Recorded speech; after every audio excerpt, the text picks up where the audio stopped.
What's going on, my Super fam? It is finally time to have a pre-release analysis of the Wanderer as well as to see whether or not he's an absolute worth it character for you to pull, because I know that he is a pretty popular character and many of us have been waiting for him like since the very start of patch 1.0. And hopefully this video will help you have a very in-depth understanding of the upcoming Wanderer, as well as being able to help you make the best decision. Now guys, if you're still feeling that you're lacking Primogems to pull for the character that you love, then in collaboration with Primogems Bargain, we're doing a 6,480 Primogems pack giveaway once the Wanderer's banners drop. The giveaway will be held on my Discord server, so if you're new to the channel guys, be sure to subscribe and join my Discord server to not miss out on the giveaway. And with that, let's just dive into the video. First off, we're going to be going quite in depth into the Wanderer's skills and kit, in that as you have probably seen from the live stream, he is pretty much confirmed to be an Anemo hyper carry, where he's going to be having a 20% crit rate ascension, which is actually one of, if not the best ascension stat you can have in the game, alongside with crit damage. But something to note also is that he has quite low base HP, which only around 10,000 HP at level 90, so he's going to be a rather frail character, just to keep that in mind. Normal attack, he's going to be having a 3-hit combo alongside with his charge attack, and he does his normal attack that looks like a wind sickle that looks very cool, but his main gameplay revolves around his E skill, in that whenever he triggers his E skill, he will enter a hovering state and then gain a new additional bluish stamina bar. During this time, his normal and charge attack will be enhanced, and something to note is that he will persistently consume points of this stamina bar regardless of whatever action that you do, but other actions such as sprinting and jumping will consume even more points, so that is something that you want to keep in mind. So his E skill is definitely one of, if not the most interesting E skill of any character to date, because it allows him to be in the air. And so even when we've already mentioned that he's actually quite a frail character, but if he's in mid-air, then there will be a lot of chances for him to dodge certain attacks, leaving him less vulnerable than he actually seems. And for his burst, he also has one of the most interesting animation in the game also. However, the main effect of this is going to be dealing him more damage. Now the energy requirement is only 60, which is pretty good, so it doesn't really require him to have too much of an energy recharge. However, do keep in mind that you most likely won't be able to have his burst up for every single rotation unless you invest in his energy recharge, though I don't usually recommend it, because everything we want to focus on is to increase his attack during his normal attack and his E skill. His passive talent is pretty interesting also, in that first one adds a pretty good quality of life to the game, where the Mora expand when ascending bow and catalyst is decreased by 50%. Now to certain people this might not be a significant passive, however I always find this passive really nice, and especially for those who are free to play player and want to maximize the usage of your resins, having a 50% decrease in a total amount of Mora, especially when you're upgrading it all the way to level 90, is actually quite a lot. So I don't know about you, but I really like this passive.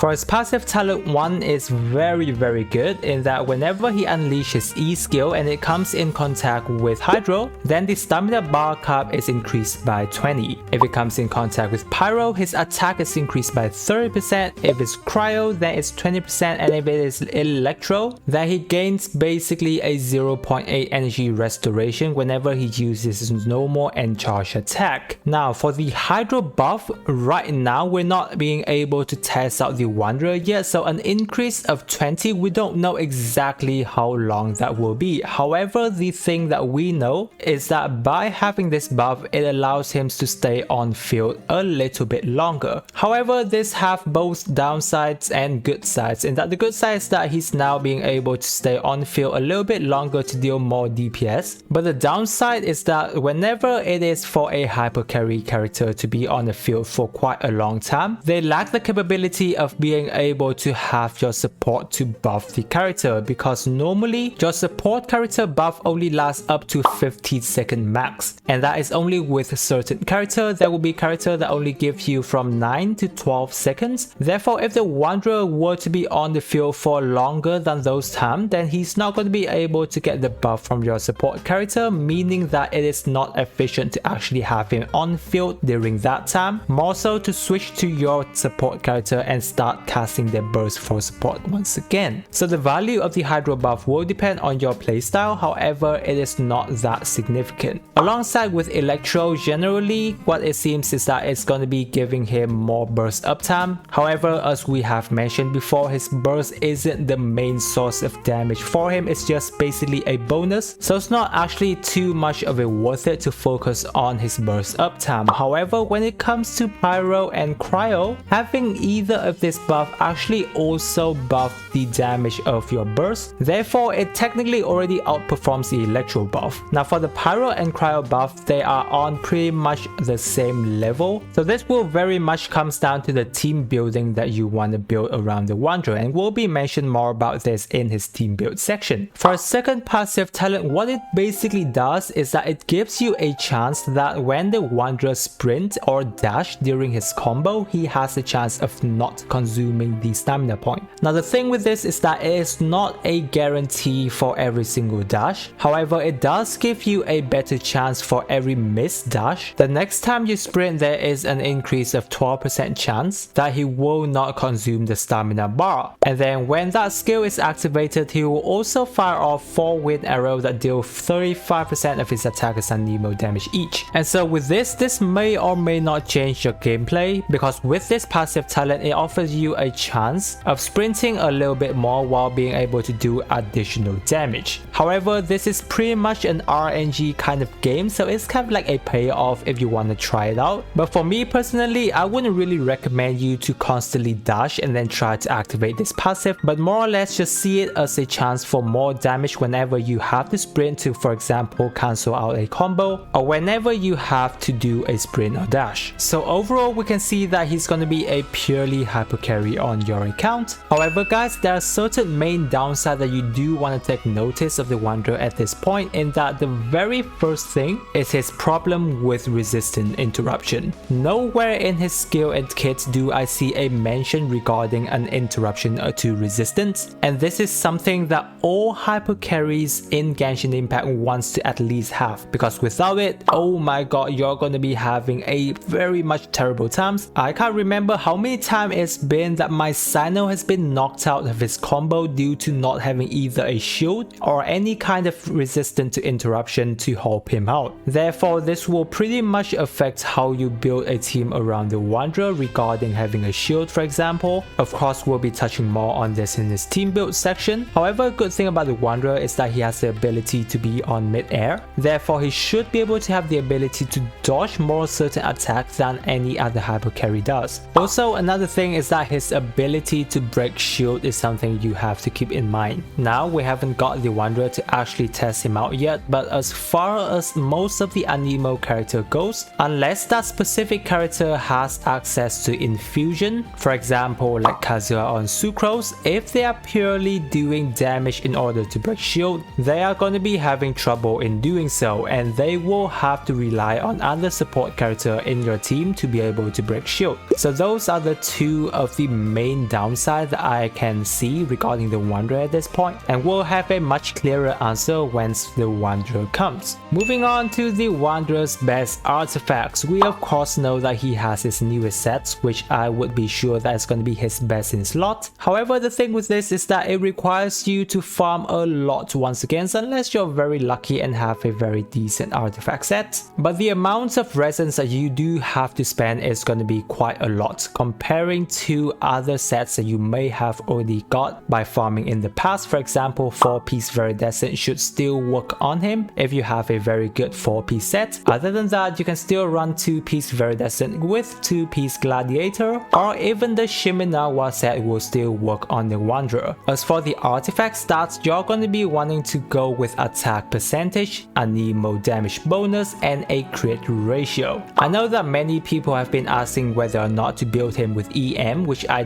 don't recommend you to do so, because building EM you're just basically focusing on his sword damage, which is going to be missing out on the whole other part of his kit. So EM here is just going to be a bonus stats, and you want to focus a lot on his attack percentage and as much crit ratio as you can. And of course, crit ratio also depends on the fact that whether you're running him in a cryo team or not, because do remember that his passive in cryo buff does give him a 20% crit rate ratio. Onto his best weapons, we first have the bell, not the bell claymore but the bell catalyst. This is going to be his general best in slot weapons, depending on which attack you use the most of course, because this weapon actually only buffs his normal attack, not charge attack. And if you've been playing Genshin Impact for a long time, you do know that charge attack generally gives you a much higher damage ratio than just spamming your normal attack. After that, we have the Lost Prayer. This is generally also going to be his best option overall as well, because you're getting quite a lot of anemo buff from the weapon, plus giving you a lot of crit rate as well. So especially if you're running in a cryo team, you will never have to worry about his crit rate. After that, we have the option of the Memory of Dust. Now this is not a must-have weapon, this is just kind of like a bonus weapon that if you kind of lost to this weapon before, there's actually is a very good weapon that you can use on him, especially from what we've already mentioned that he may or may not need a shield on the team. But if you're going to be using a Memory of Dust, having a shoulder on the team will benefit a lot out from this. And then we also have the Skyward Atlas. Even though this weapon only focuses on attack percentage, this means that you will never need to care about his attack percentage ever again, and the only thing you want to do is focus everything on his crit ratio. So the Wanderer has a very solid options in terms of 5-star catalyst, but his 4-star options are really good as well, in that obviously the Wizard is going to be a perfect fit for him once again, because technically speaking any character in Genshin Impact can hold on to a Wizard and they will do well. After that, for an absolutely free to play option, we have the Dodoko Tails. Now unless you didn't have this weapon during the past event, it is a very good option just slightly below the Wizard,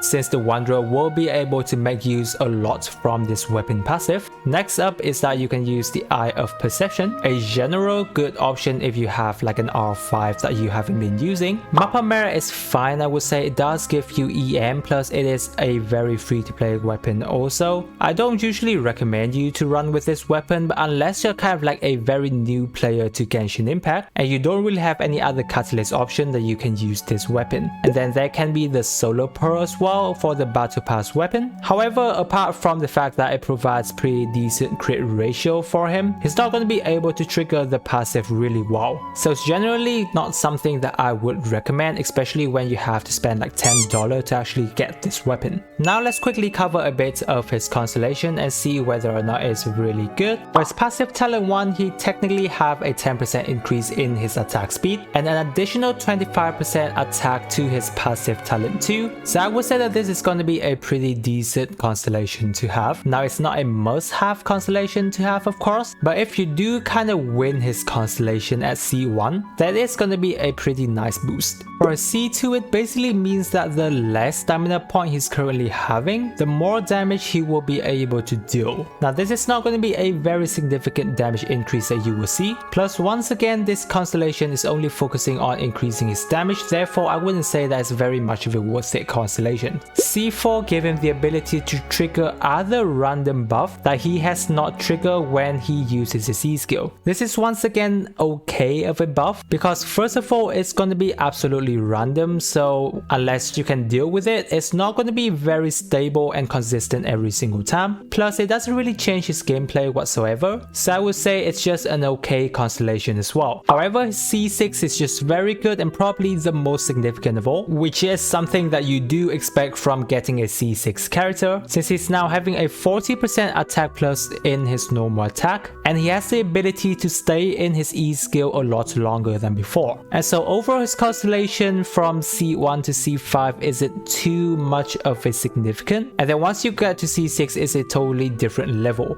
So I would say that he at C0 is going to be doing a very good damage number already. If you really do want to invest in him, I would just rather say that either you go for at least a C1 only, or just going to be getting his weapon. Now we're going to be moving to one of the most interesting part, which is discussing his team build. As for the Wanderer's team, I would say say that he's going to be having the two best teams that you can build around. In that, first of all, it's going to be the Wanderer alongside with Faruzan and another 2 flex character, and the other team type is going to be the Wanderer and another 3 flex character. Now the reason being is that not just the Wanderer but also for any of the hyper carries Anemo character till now, they don't have an absolute good synergy with any of the character in the game till now, because the main reaction that Anemo's doing up until now is still going to be Swirl. So that's either going to be a good side or downside depending on whether you look at it. For me, however, I do find that a pretty interesting side, because now you're pretty much free up a lot of space in terms of its team build. Something to note about Faruzan though, guys, is that she is going to be performing similar to how Sarah is, in that she's going to be buffing a ton of damage for the Wanderer. However, the same problem would occur as if she's Sarah, in that she requires a lot of energy, and most of the time her E skill alone won't be able to be enough for her to get her burst up for every single rotation unless you have a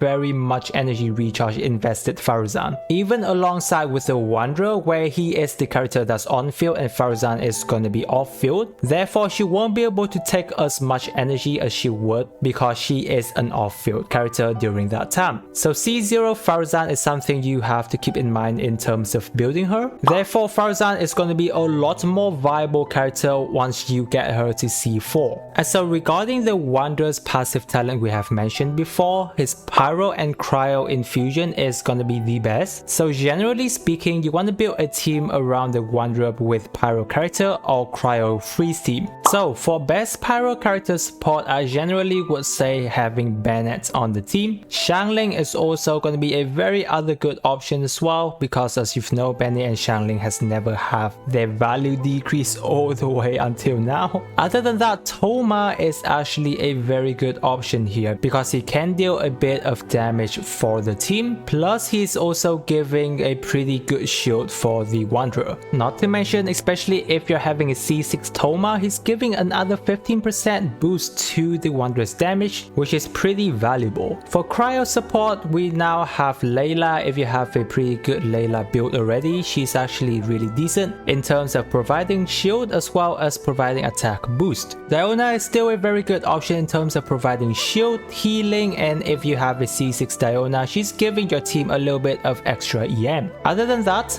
Rosaria is still a pretty decent off-field support on a Cryo team as well, so you can have her there. Ganyu, you can have her as an off-field support as well if you want to. Hydro character support, we still have Xingqiu and Yelan to be the best option out of all. If you've already have Candace with decent build already, she's pretty decent as well in terms of providing normal and elemental attack boost for the Wanderers as well. Mona is still a pretty decent character for Hydro application and overall attack boost. However, her attack boost time isn't really that long, but overall she's still going to be a pretty decent Hydro support. If you want Hydro application and a healer for your team, then Kokomi is still a pretty decent option as well. Anemo support, obviously Faruzan is going to be there because that is her role, and definitely the higher constellation you have for Faruzan, the better she is gonna be. If you have Venti as well, then Anemo support for crowd control is still gonna be the top option. However, Jean here is actually a very interesting case, because even with a C0 Jean, she's still a fine Anemo support already since she filled an Anemo and healer role. However, if you have at least a C2 or up to a C4 Jean, she's definitely gonna be, if not the best option for the Wanderer at this point, because she provides not just Anemo resonance but also attack speed increase at C2 and an Anemo resistance of up to 4% at C4. Even if you have a C6, that's a pretty much additional boost. Not to mention, she just fill out the healer role for the team, saving you spot for a lot of other characters to be on the team. So that's a very good option. Talking about Electro, we've mentioned before that it's kind of not as good as Cryo and Pyro. However, if you want to have and build an Electro team around the Wanderer, you can do so. Fischl here is generally going to be the best option. You can work around with Kuki, Shinobu, as well as Lisa and Beidou as well. Now, if you want to build a Hyper Bloom team with the Wanderer alongside with, you know, for example, Kuki, Shinobu, Xingqiu, and Nahida, then you can do that also as well. However, at that point in time, the Wanderer here is just going to be a driver on your team,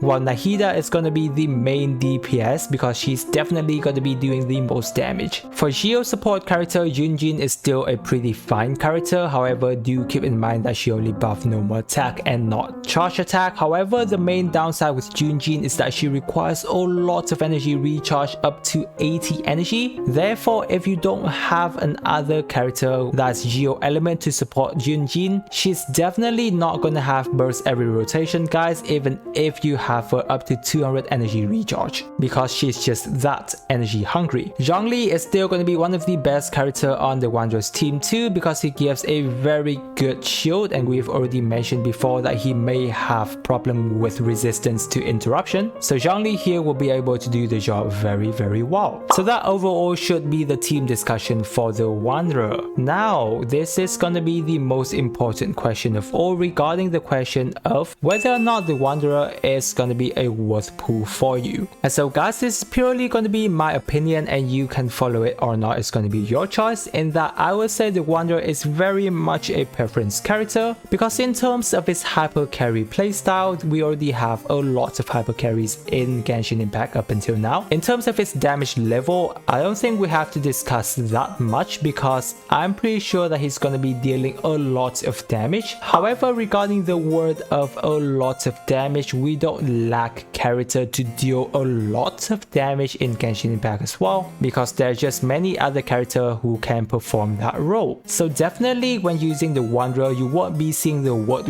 wow in terms of damage. However, the wow factor is going to be pretty much in terms of his gameplay of hovering around, and especially that he can fly. So during combat, we should expect that he would be able to dodge certain attack on the ground, but he still have to deal with attack that hits in mid-air. But especially during exploration, you should be able to see a lot of different gameplay and playstyle, because now he can actually skip a lot of things. So the fact that whether or not he is worth pulling for you depends entirely on your decision. Do keep in mind though is that since he is a new character, we should be able to expect kind of like a rerun in at least like 3 to 4 patches. So if there are any other character that you wanna have right now, especially if they are on the rerun, most of the time it's actually more of a priority to pull for rerun characters. Now guys, if you have been following my channel, you should be able to have seen my community post the other day asking to see if whether you have any question regarding the Wanderer. And so I've already gone through your questions, and I've chosen to pick some of them to answer here in this video. Obviously, once again, since the Wanderer isn't released yet, so my answer a lot comes down to speculation of all of the information that we have right now. So first question would be, what is his theoretical overall power level when compared to other units of his type? Now when you're asking other unit of his type, I will take that you're asking other hyper carries a similar role with the Wanderer. So in all honesty, I would say that the Wanderer is going to be on kind of like a middle level, just a little bit over the middle level, because we've just got so many very good DPS character at this point. For example, Tao. We even have Raiden Shogun, even though she's not purely a hyper carry, but generally Raiden Shogun is still a main DPS on most of the teams. We even have Xiao, who is an Anemo hyper carries alongside with the Wanderer, and up until now, Xiao is still considered to be one of the top 3 DPS character in Liyue. However, hopefully the Wanderer DPS level should be at least on Xiao's level, or hopefully even better than Xiao. But in terms of gameplay wise, he should be a little bit more fun than Xiao, because Xiao is stuck to basically plunging attack gameplay, while for the Wanderer you have kind of like a hovering style gameplay, which is kind of fun. Next question is, I wonder what his best possible team would be. Now obviously this is still going to be speculation. However, from my prediction personally, I would say the best team would be you having a C6 Faruzan alongside with Bennett and a Xiangling on the team. Next is whether or not he has interruption resistance while he is flying. I would say that most likely it's going to be a no, because as we have seen, there's no talk whatsoever with interruption to resistance in his skill and kit. So most of the time we would have to rely on shield when it comes to resistance to interruption. Next is that, is his normal attack speed a significant DPS increase to the Wanderer? This is actually a pretty good question. Now if you look at it, the Wanderer doesn't have natural attack speed increase in his kit, but it's actually locked behind, first of all, his weapon, secondly is his C1, and then thirdly whether or not you have a support character to increase his attack speed. So in terms of of whether or not you should focus on attack speed on the Wanderer, I would say no, because it's very dependent on other factors. However, when it comes to whether or not attack speed is a significant increase to DPS, I would say yes. If you have more attack speed increase, it does result in more DPS increase. However, it wouldn't be as important as you having attack bonus or you focusing on crit ratio to have DPS increase. Attack speed increase right now is still more of a fun kind of gameplay for you rather than a significant DPS increase. Next, a very good question is whether or not he has very good free-to-play potential, especially when you're running a C0 Faruzan and a free-to-play weapon. So I would say that he's still very viable, because with a C0 Wanderer, he's already going to be a very good character in terms of performance. Plus, in discussion in the weapon section, we know that he has a lot of good free-to-play weapon options, so you already have it covered there. As far as C0 Faruzan goes, she does have energy problems, so you will have to keep in mind with that. But even if you're not going to be running with Faruzan, we know that the Wanderer have other solid support options that you can run with. So yes, he's going to be a pretty decent character if you are a free-to-play character. And then finally is how much value he has with this Spiral Abyss. Now obviously any character that's newly released, HOYO-verse is going to build a Spiral Abyss that surrounds the character. So obviously the very first Abyss of his release is going to be very good on him. Now whether or not he has value down the line is totally up to HOYO-verse, but from how I see it personally, unless you're going to be having to deal with a lot of shield in the Abyss, he is going to be very much usable in most of the other Abyss, because as of right now, Xiao is pretty much a very doable character in any of the Abyss. It's just very much a preference character whether or not you run him in your team or not. And so guys, from our analysis, I would say that the Wanderer is a very good character and fun to play with. However, he's not exactly a must pull character, because you're most likely going to be pulling for him only if you really love him as a character. So through this video, we have really tried to dive in depth into his gameplay, skill and kit, as well as some frequent asked questions that we have got. Hopefully it has been very helpful to you in terms of helping you make a better decision with the Wanderer. And so guys, if after this video you're still having trouble deciding whether or not you should pull for a character in patch 3.3, then do check my video out where I go very in depth in that, because I know that this video will be very valuable to you. I really appreciate you guys sticking with me all the way to this part of the video. If you're new to the channel, be sure to subscribe for more of my giveaways and more Genshin Impact videos from me. And with that, I wish you a super day, and I will catch you on my next video.